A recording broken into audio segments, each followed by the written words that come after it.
The $1,000 flagship smartphone is dying, not slowly, not someday, right now, and the iPhone 17 is the phone that killed it. See, here's the thing that nobody at Apple will ever say out loud. The iPhone 17 is the single biggest threat that the Pro lineup has ever faced. And I'd argue it's the exact reason that Apple held back the base iPhone for so many years. From capping the refresh rate to holding back the cameras, all the way down to drip feeding you features 1 year at a time. Because Apple knows the moment that the regular iPhone gets this good, you're going to stop looking up to the Pro. And let me put this to you straight, because this is my actual job. In 2026, when a normal person, not a creator, not a pixel peeper, just a person, comes up to me and asks, Nasim, what's the difference between the 17 and the 17 Pro? I genuinely find it hard to point them at the Pro. And I'm not saying this to be edgy. I'm saying this because all of the previous excuses are gone. The smoothness, gone since the 17 has the same high refresh rate. The camera, gone since you can put it side by side with the iPhone 17 Pro Max, like I'm going to do in this video, and the average person could not pick them apart. The design, gone since it has that matte frame, a camera control button, a dynamic island notch, USB-C, and even an action button. It's literally all here for hundreds of dollars less. And here's why I have to be honest with you guys about how I see my role. My job is not to hype up the most expensive thing in the market. My job is to tell you what actually deserves your money, and most importantly, what will give you the best bang for your buck. Because let's be real about 2026.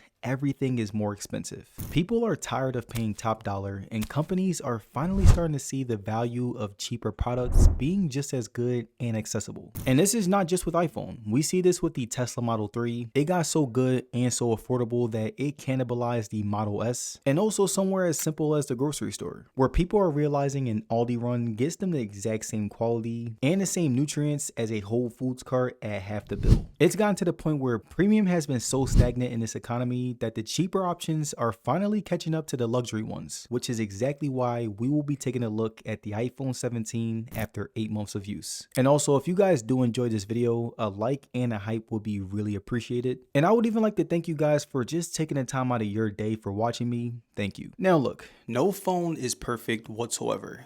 And look, I'm not going to sit here and pretend that this thing walks on water. 8 months in, you're going to find cracks with any device that you own. And let me tell you about mine. We've all been there. You get a brand new phone, you're super excited, and then reality hits. You have to transfer all of your data. And if you're switching between iPhone and Android, it's an absolute nightmare. But that's where today's sponsor, Wondershare Mobile Trans, comes in. With just one click, you can safely transfer everything from your photos to your videos to your contacts, and even your entire chat history between 6,000 different devices. So instead of waiting hours for a slow cloud backup to sync, Mobile Trans moves your files directly and securely in just a few minutes with zero data loss. So stop stressing over your next upgrade. Click the link in the description and comment section of today's video to download Wondershare Mobile Trans. Now, it didn't happen all the time, but every once in a while I'd be using my phone and the app that I was using would just freeze on me. And my only fix was to close it out and reopen it. And then it's fine again like nothing happened.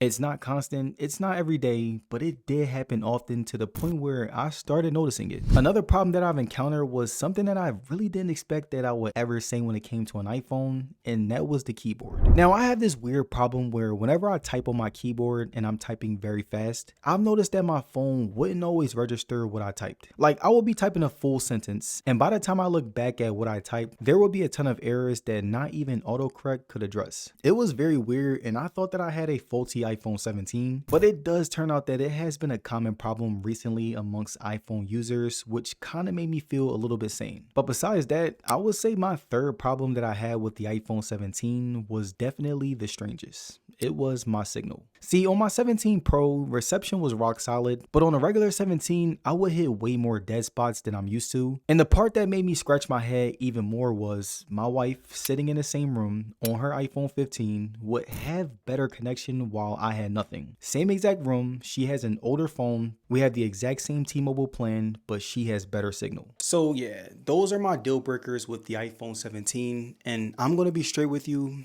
they're not really deal breakers for me because they happen so infrequently. I'm still using this as my daily, but if any of these things are the kind of thing that would drive you up a wall, you do deserve to hear it before you spend your hard-earned money. So yeah, those are my gripes. Now let's talk about the part that you can actually hold, because this is where 8 months really starts to mean something. See, here's the thing about design reviews on day one. They're pretty much useless and anything looks good in week one. Build quality is one of those things where the real question is, what does it look like after 8 months of living in your pocket with your keys, your wallet, getting tossed on tables, being out and about, etc. And I'll be straight with you, this thing held up beautifully. The front glass is ceramic shield too. Apple does claim 3 times scratch resistance. And normally I would roll my eyes at those numbers because, let's be honest, they do beef them up. But I did use this with no screen protector for 8 months. And I cannot find a single noticeable major scratch. Of course, there are some minimal scratches when you look really close, like on any phone, but overall, it looks very nice and vibrant. And when it came to the looks, to the simplistic style, all the way down to the colors, in my opinion, the regular 17 looks much better than the Pro. It's not doing too much, it gives you that everyday kind of vibe, and it's the kind of phone that looks expensive without screaming for too much attention. But I will say one honest heads up, because that is my job. Aluminum is a much softer material than titanium, so if you are dropping down from the Pro and you are rough with your phones, I personally would recommend that you use a case. Do not take any chances unless you're just in a house. As you guys can see right here, mine is totally fine, but I try to play it smart. Whenever I'm using my phone in the house, I usually take the case off. Whenever I'm outside around concrete, any phone can be broken, so I do not play those types of games. But moving on, let me tell you the weird thing about a really good screen. You get used to it to the point where you stop noticing it. From the 120 hertz to the high refresh rate, all the way down to the buttery smoothness that I told you rivals the Pro. After a month, I didn't register it anymore. It just felt right. And this is what I felt the regular iPhone deserved for years now, so I'm not gonna glaze. But this is one of the sole reasons why this phone feels so identical to the Pro. The always on display I left running for the entire 8 months, and it barely touched my battery. And when it came to using this outdoors, this phone does get seriously bright. And it was just everything about this screen. The viewing experience was really good, from the resolution to the vibrancy, all the way down to the anti-reflective coating. All of these things together truly added to the experience, and I was very satisfied when it came to the display.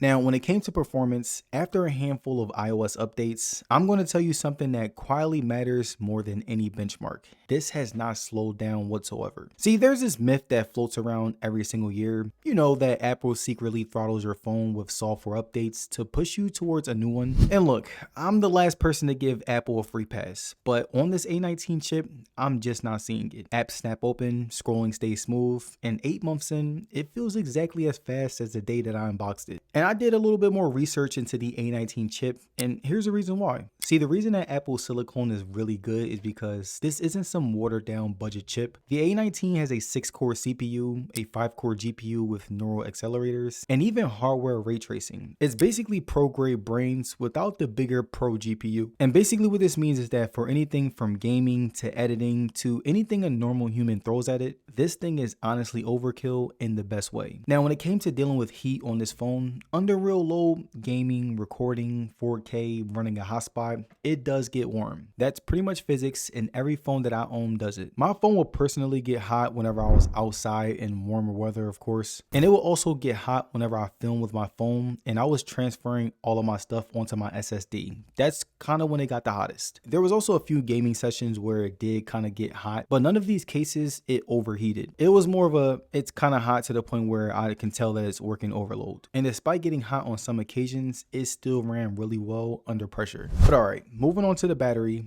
I feel like there were a lot of things that Apple got right when it came to this phone, but there were also things that I feel could have been better. Day one, I get through a full day easy with screen time around 6-7 hours, where I end my days with about 15 to 20%. And today I'm getting those exact same numbers, and I'm a pretty heavy user. So while the battery life is amazing and I did appreciate it coming from my 17 Pro Max, I still do need Apple to improve the charging speeds. See, I'm constantly using my phones for work, and I like to be able to top up my phone whenever I feel like it's getting to a percentage that I don't like. So to combat that, I started using MagSafe less, and I always try to plug it in as much as I can. And when it came to wired, the charging speeds aren't bad. It's just that I feel like it'd be one of the few areas where this phone could do better, especially where faster charging isn't as dangerous as it used to be. Alright, I've shot hundreds of photos on this phone over 8 months, and I'm going to stand by exactly what I said in the beginning of the video. This camera rivals the 17 Pro Max for what most of you guys actually shoot. And I don't say that lightly, so let me show you why. See, here's the part that Apple doesn't put on a billboard. The main camera on the regular 17 and the main camera on the Pro are cut from the same cloth. Same 48 megapixels.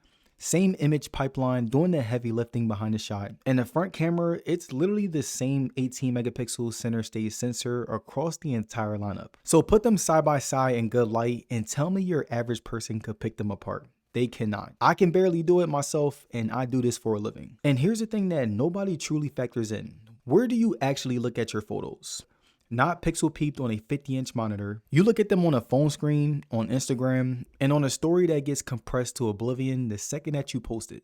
And at that size, on that screen, after that compression, the tiny technical gaps between the two cameras basically vanish. The main 48 megapixel camera is excellent, no notes. And again, when you compare both of these photos side by side, the edges are sharp, and the base iPhone feels just as real as my 17 Pro Max. And the only downside is that it doesn't have an actual zoom lens like the 17 Pro, but again, this is something that I don't really think most people will care for. Like, if I were to ask my grandma, my wife, or any other normal person if they used a telephoto camera, they will look at me like I'm crazy. Even videos from the stock camera app are very identical. But I will say that if you are watching me and you're a creator or even a videographer and you like shooting log like I do, the regular 17 does not have it. Like, as you guys can see right here, this is exactly how I film my videos on the iPhone 17 Pro Max, which is my main filming camera. It looks very colorful and professional, but this is only a look that you can achieve on Pro iPhones since it gives you a much more professional camera-like freedom. Now, moving on to software, here's something only a long-term review can tell you, because software is one thing that actually changes after launch, and 8 months does give you the whole arc, not just the day one snapshot. Now, remember those software gripes that I mentioned at the start?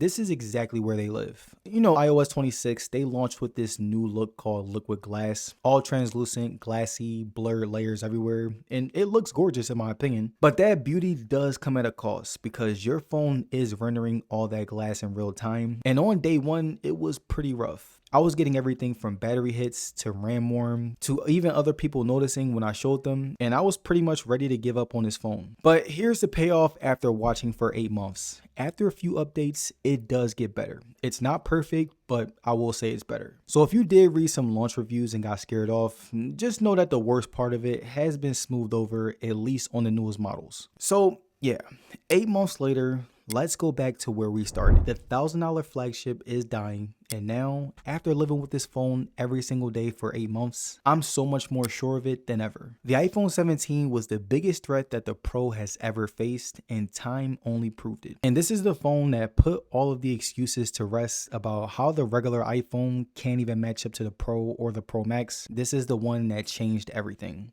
Peace.